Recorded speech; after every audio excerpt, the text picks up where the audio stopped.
Muy buenos días, muy buenas tardes, muy buenas noches, según corresponda. Diplomado Administración, Gestión y Aprovechamiento de Recursos Materiales en Unidades de Atención a la Salud. Vamos a trabajar la sesión número 5 del módulo 2, Control Administrativo Interno del mal uso y desperdicio de materiales, insumos y recursos. Un tema bien importante en nuestro trabajo de administración de recursos materiales. La introducción a la sesión dice: mantener una unidad de salud funcionando sin problemas depende de algo más que de médicos, enfermeras, personal paramédico y administrativo. Es imposible brindar la atención de calidad y segura al paciente sin los suministros esenciales. Ahí es donde entra la administración y la gestión de los recursos materiales.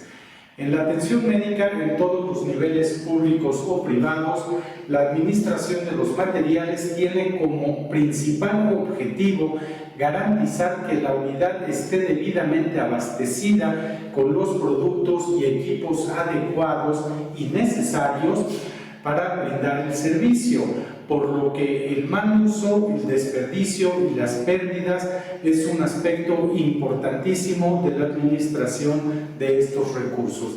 ¿Qué pasa cuando no tenemos lo necesario para trabajar? Cuando lo que tenemos es de mala calidad, evidentemente no vamos a obtener el resultado que esperamos. Y esto sucede muy a menudo y sobre todo en este tiempo que estamos viviendo, en el que hay una importante reducción de los presupuestos y una fiscalización muy estricta respecto al uso de los materiales que están disponibles para la atención. Y todo esto tiene que ver con una serie de estrategias que están afectando tanto el trabajo operativo como el trabajo administrativo. Casi siempre pasaba que cuando no había un recurso en una unidad de atención a la salud, pues esto se debía generalmente a una falla en cierto proceso administrativo, incluso se debía o se debe todavía en gran parte a una ineficiencia en los procesos, a una mala planificación, a situaciones que pues casi siempre tenían que ver con la parte administrativa. Poco se le daba importancia a la parte operativa, suponiendo que la parte operativa estaba haciendo un buen uso de estos materiales. Bueno, actualmente nos hemos estado dando cuenta de que hay una interrelación muy importante entre lo que el personal está utilizando, cómo lo está utilizando y lo que está sucediendo en las áreas administrativas. Por un lado, en la parte administrativa tenemos bajo presupuesto, tenemos muchas restricciones, tenemos una cantidad nueva de formatos para solicitar cierto material. Hay que justificar, por ejemplo, la realización de estudios, la realización de ciertos procedimientos, y esto era más propio de las instituciones privadas. Ahora estas estrategias administrativas pues están impactando muchísimo en las instituciones públicas, y se está convirtiendo en un verdadero problema contar con los recursos materiales necesarios y suficientes, porque hay o hubo o debería no haber un importante desperdicio y desaprovechamiento de los mismos. Para evitar este desperdicio, para evitar este desaprovechamiento de los recursos, necesariamente tenemos que implementar mecanismos de control. Decimos, no todo se reduce a comprar y asignar recursos conforme se van utilizando.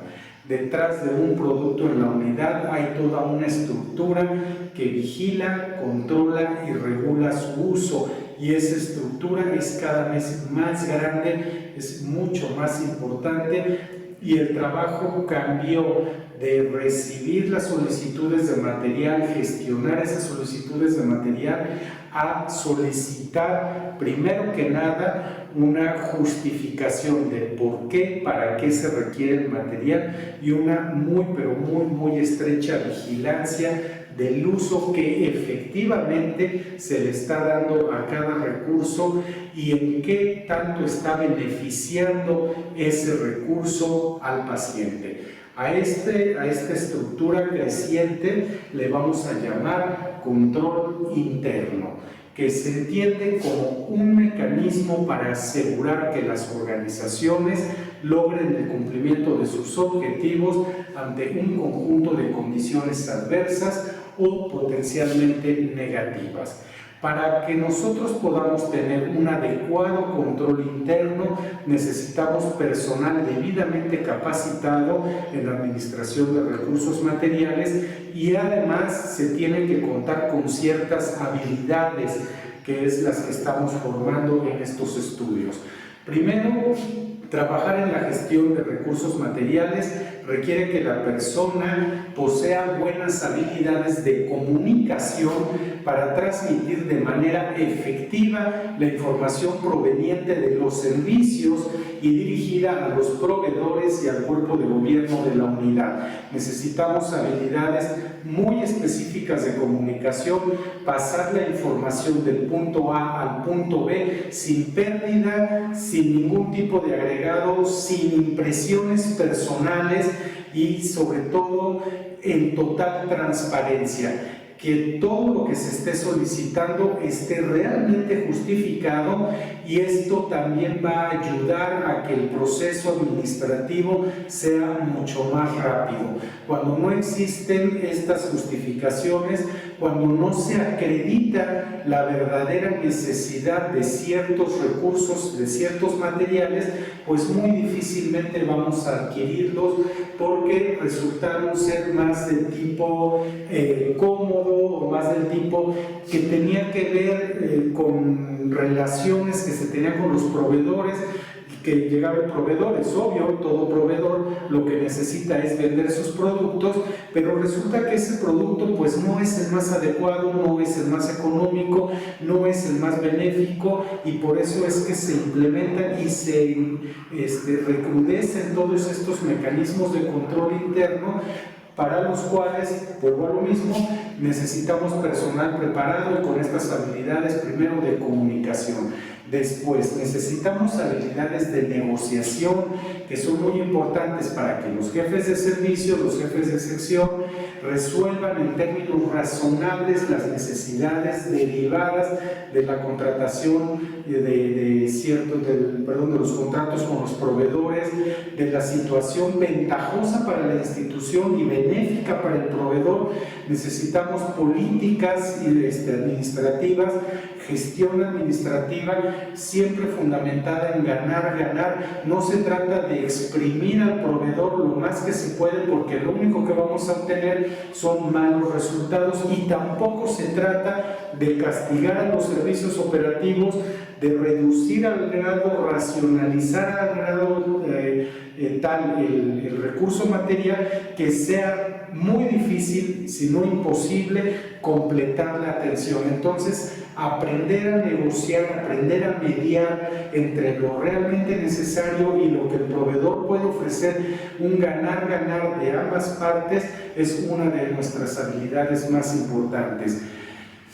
Además de la comunicación y la negociación, un aspecto que ahora es innegable y es imprescindible, necesitamos conocimiento extenso del uso clínico de los productos de salud esenciales e imprescindibles.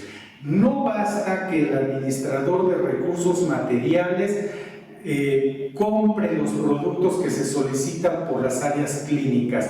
Necesita usted saber para qué sirve ese material, cuál es su verdadero uso, cuál es el costo de ese material en el mercado, qué beneficios reales tiene para el paciente, para la optimización de los servicios, en la calidad.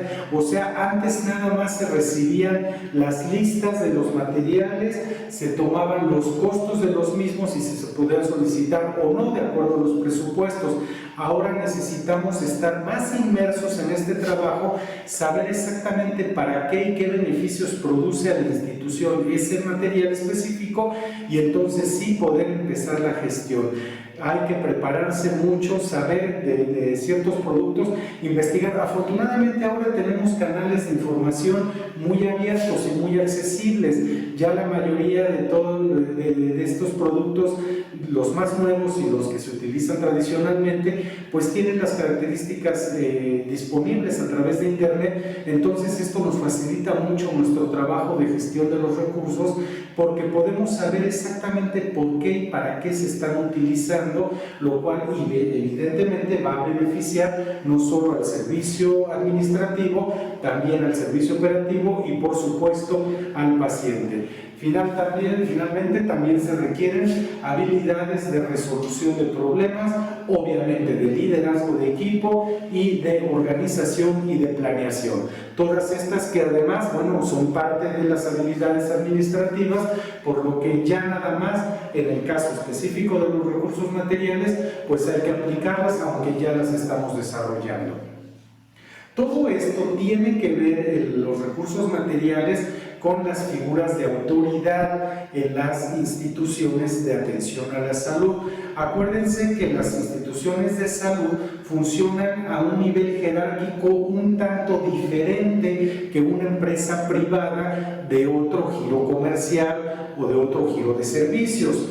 Las instituciones de salud, los puestos de jefaturas confieren autoridad, mientras que en una empresa privada, por ejemplo, un gerente no necesariamente representa una autoridad. Aquí sí, porque estas instituciones de atención a la salud están estrictamente reguladas, y aquí no importa si es pública o privada, las regulaciones son básicamente las mismas. Cambia obviamente la asignación presupuestaria, cambia obviamente la administración en un modelo de negocio que en un modelo de servicio público, pero al final de cuentas las regulaciones, por ejemplo, del uso de los materiales, la calidad de los materiales, la especificidad, la COFEPRIS, todo eso son exactamente las mismas, por lo que estas personas que adquieren y solicitan los materiales también representan, o también les representa a ellos, un cierto grado de responsabilidad administrativa. Hay que tener mucho cuidado en esta parte, porque si bien en una empresa privada, por ejemplo, una que vende autopartes, va a solicitar un proveedor lo mejor, lo más conveniente para la empresa, aquí además tenemos que ver lo que es mejor, lo que está aprobado por la COFEPRIS en uso en humanos, y cómo va a beneficiar o qué tan riesgoso va a ser el uso de ese dispositivo, de ese medicamento, de ese equipo en las personas. En una entidad, el cargo equivalente pues a gerente de una empresa privada, aquí lo vamos a llamar autoridad, por ejemplo, el jefe del servicio representa eso. ¿Qué tiene que hacer esta persona ya en su papel de autoridad de la unidad? Pues tomar decisiones. Las decisiones que tome sobre los recursos que se van a solicitar y sobre cuándo se van a solicitar, por qué y para qué se van a solicitar, es una de las responsabilidades administrativas más importantes y de las que más tenemos que estar enterados.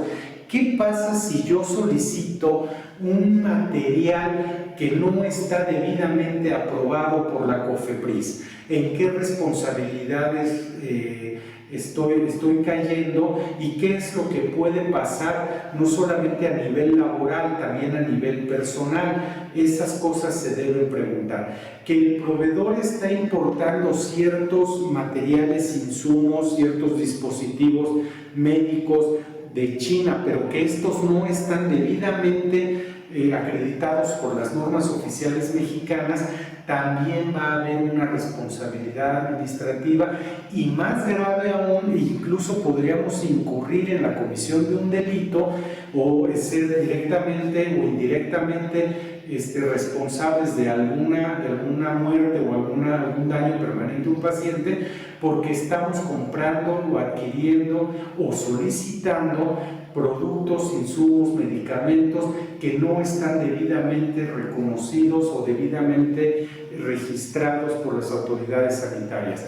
Es bien diferente, lo mismo cuando pasa, por ejemplo, en una empresa que vende productos de belleza, también tiene que tener ciertas regulaciones, en el caso de la salud, que cuando vendemos, por ejemplo, otros productos de bienes de consumo, como por ejemplo una cafetera. Una cafetera tiene que tener ciertas regulaciones, pero no tan estrictas o no tan relacionadas a la salud de la vida que el hecho de un medicamento. O sea, hay otro tipo de autoridades ahí. Así es que, bueno, para eso sirve dotar de autoridad a estas personas responsables de los servicios de recursos materiales y a las personas que los están solicitando, porque la autoridad suena muy bonito ser una figura de autoridad, pero no es por el nombre que se le está dando, es por la responsabilidad que confiere tener esos cargos o esos nombramientos. Bien, vamos ahora sí a nuestro tema específico, los órganos de control. El llamado órgano de control interno o autocontrol se puede entender como el conjunto de políticas y procedimientos que establece una institución para obtener una razonable seguridad de que alcanzará los fines que se ha propuesto. Para eso necesitamos el control. En el año 2008, mediante un acuerdo, se formaliza la aplicación de un modelo para el control interno en México. Este modelo sigue las normas aceptadas internacionalmente para el control por el Comité de Organizaciones Patrocinadoras de la Comisión de Normas, que por sus siglas en inglés se llama COSO. Aquí es muy importante hacer esta aclaración. El COSO no es una autoridad en México. Sin embargo, los procedimientos y las normas de este comité se aplican para el control interno en México. Órganos de control internos en México tenemos la Auditoría Superior de la Federación, la Secretaría de la Función Pública, los órganos, las contralorías del ISSSTE, del Seguro Social, de la Secretaría de Salud. Todos estos órganos sí son autoridades. El COSO es una especie de... ubican la Joint Commission.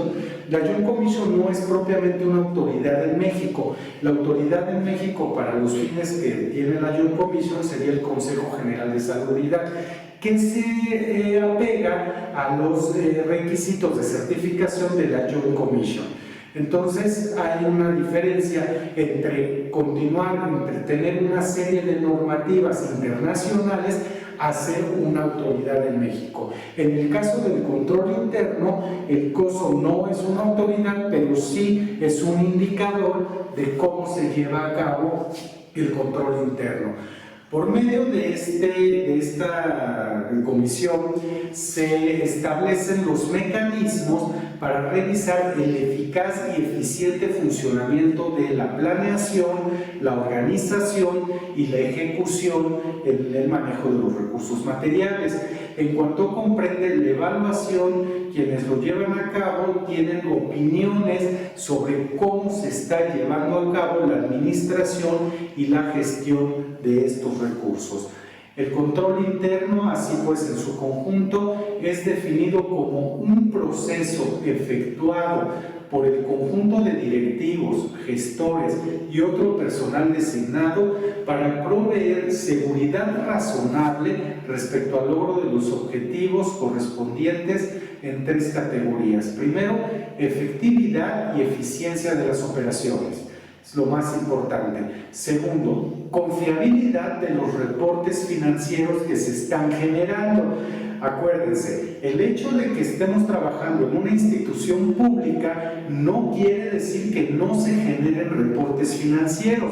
Esto se da por hecho en una institución privada que funciona en un modelo de negocio, pero en los modelos públicos también hay reportes financieros, porque como vamos a ver en otra sesión, mucho de lo que tiene que ver con lo que está sucediendo en tanto a la prestación de atención a la salud tiene que ver con el costo de la misma. Y el tercer punto es el cumplimiento de las leyes y regulaciones aplicables, lo que mencionamos hace rato.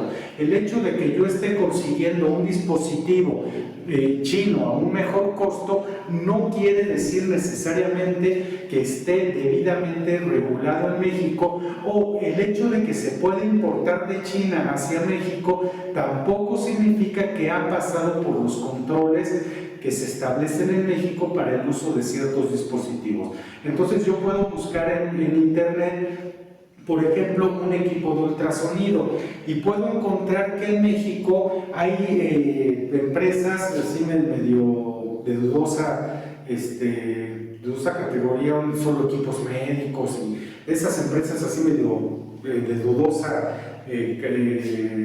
dudosa legalidad, que venden esos equipos, y resulta que me encuentro en esas páginas de internet un equipo de ultrasonido chino portátil que cuesta 40,000 pesos, y yo digo, oye, pues está muy buena la oferta, entonces lo voy a adquirir para mi clínica o para mi centro de salud o para mi hospital. Hago los trámites, resulta que el equipo pues lo compro, lo adquiero. Vamos a pensar en el caso de un consultorio privado, en donde uno pensaría que siendo yo el dueño del consultorio, pues no va a pasar nada si me consigo un equipo chino ahí. Al ver el equipo, al recibir el equipo, en la parte de atrás tiene que tener por ley los sellos de en este caso, la norma oficial mexicana, y resulta que no los tiene. Bueno, lo que llegue a suceder con el uso de ese equipo, pues es automáticamente una cosa que corresponde directamente a quien lo está adquiriendo y no necesariamente a quien lo está vendiendo. Hay que tener mucho cuidado con eso, porque el hecho de que ellos lo vendan, lo están vendiendo legalmente, dado que entró al país legalmente. De ahí a que la COFEPRIS lo haya autorizado para su uso en México, hay una diferencia kilométrica. Que lo pueda comprar no significa que lo pueda utilizar. Entonces, más allá en una institución pública en donde hay más regulación, en donde están los órganos de control de estas funciones que hacen, pues yo voy a incurrir en una responsabilidad por andar comprando productos de dudosa procedencia, de dudosa calidad, que no cumplen con las normas oficiales mexicanas para su uso en la población derechohabiente o no derechohabiente, o sea, la población privada, en una unidad de atención a la salud. Bien, ¿en qué consiste la gestión en los órganos de control? Hay 6 funciones del control del uso de recursos materiales que se tienen que llevar a cabo en el proceso administrativo. Primero, planificación. Significa establecer prioridades y determinar lo necesario para la operatividad. Se tiene que planear. Nada, aquí no puede haber el bomberazo, la cosa de que hoy se nos ocurrió y lo necesitamos para allá porque acaba de salir y ya lo vi en un programa de televisión y lo están utilizando en Estados Unidos. No, eso no tiene nada que ver. Aquí se tiene que planear perfectamente y volvemos a lo mismo. Se justifica, se fundamenta su uso, se verifica que cumpla con las normas, y si todo eso está bien hecho, entonces se mete a la planificación y ahí se determina si se compra o no ese producto, o si se asigna o no ese producto. 2. Organización. Significa designar funciones y recursos específicos a cada persona operativa. Usted se va a encargar de este seguimiento o del uso de este producto y esta es su función. Esa es parte de la organización derivada de la gestión. 3. Desarrollo organizacional. Es la función que permite que cada persona reciba los materiales necesarios para trabajar. Asimismo, se encarga de la fiscalización sobre el uso de los recursos por parte del personal. ¿Quiénes van a utilizar este equipo? ¿Quiénes lo están solicitando? Se les va a asignar, pero no es esto nada más. tómalo y úsalo como quieras. Tiene que haber una fiscalización muy estricta de cómo, cuándo, en quién, por qué se está utilizando ese material. Es otra parte de la gestión. El control. Esta es la función, ya sabemos, primordial de la administración. Aquí se refiere a monitorear el uso y aprovechamiento de los recursos, las actividades y el desempeño del personal. Tiene que haber un estricto control de cómo se está utilizando. Quinto, dirección. El enfoque de esta función es iniciar la acción en la organización a través de liderazgo efectivo, estrategia y comunicación con los responsables de los servicios, áreas y coordinaciones de la unidad. Tiene que haber una correcta dirección muy eficaz para poder mantener los niveles de recursos materiales en óptimo para que el personal pueda hacer su trabajo. Y finalmente, como siempre en administración, como siempre en liderazgo, como siempre en gestión, la toma de decisiones. Las decisiones en este caso responden a las necesidades organizacionales en lo referente a los materiales e insumos requeridos para la operatividad. Decidir aquí no es cualquier cosa, tiene una gran responsabilidad, porque si yo me equivoco en la decisión, puede costarle la vida a una persona y esto va a traer en consecuencia una responsabilidad, ya sea del tipo administrativo, del tipo civil o del tipo penal incluso. O sea, las decisiones son cosas muy importantes y en esta área mucho más. Si yo por decidir ahorrar dinero a la institución en mi afán de ponerme la camiseta y de atender mejor a los pacientes, decidí de un proveedor cosas que no están debidamente reguladas, también puedo incurrir en una serie de responsabilidades que obviamente no quiero ni necesito. La gestión y el control eficaz de los recursos para la atención en salud implica pues ejercer juicio, habilidades y competencias profesionales. En primer lugar, la autoridad debe ser capaz de mantener la operatividad y el logro de los objetivos del servicio. Para eso es la autoridad y eso es el primer y más importante trabajo que se asigna a un jefe de servicio, es mantener la operatividad y la continuidad de este servicio.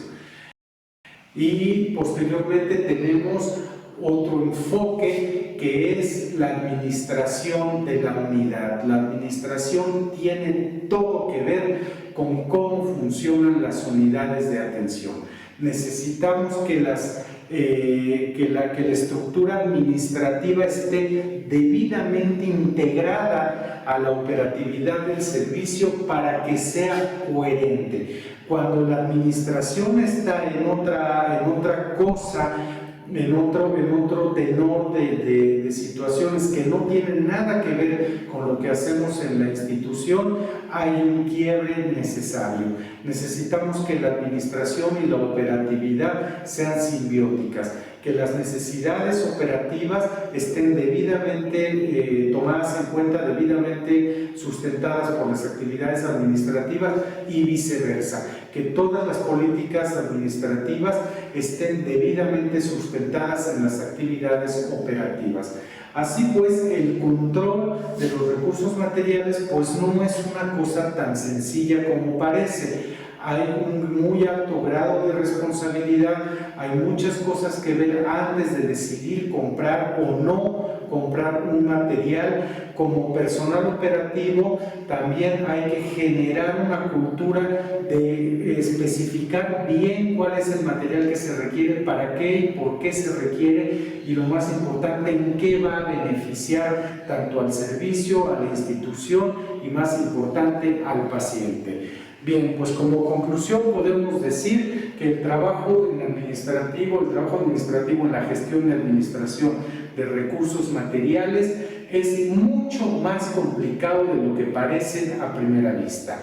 Vale la pena poner en perspectiva la responsabilidad que implica disponer de materiales para el uso, asignación y aprovechamiento. El control interno que se lleve a cabo en la unidad es garante para que la sociedad sepa que se está cumpliendo con el propósito de esa institución.